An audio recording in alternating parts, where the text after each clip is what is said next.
Sangoma, according to Daily Sun, a Sangoma says that Kaizer Chiefs will not win any cup this season. And actually, according to that Sangoma, when you read through the article, the Sangoma goes on to say he doesn't think that Kaizer Chiefs will win any cup in the next 5 seasons. So we don't know what are Kaizer Chiefs supporters saying, because now we live in a country whereby we believe in many things. We believe in church, we believe in prophets, in sangomas and everything. And as Africans, as the people whom strongly respect our culture and respect where we come from, when I say as Africans, it doesn't matter you are white, black or whatsoever.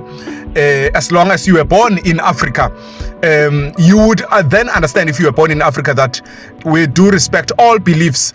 And actually, while we respect all beliefs, we do respect signs that may be coming from the spiritual sense, the spiritual type of things.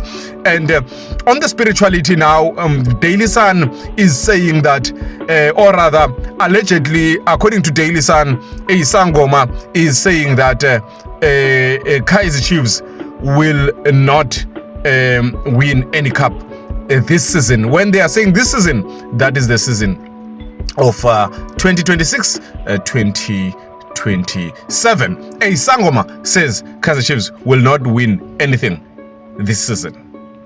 Soka 360, keep on keeping on.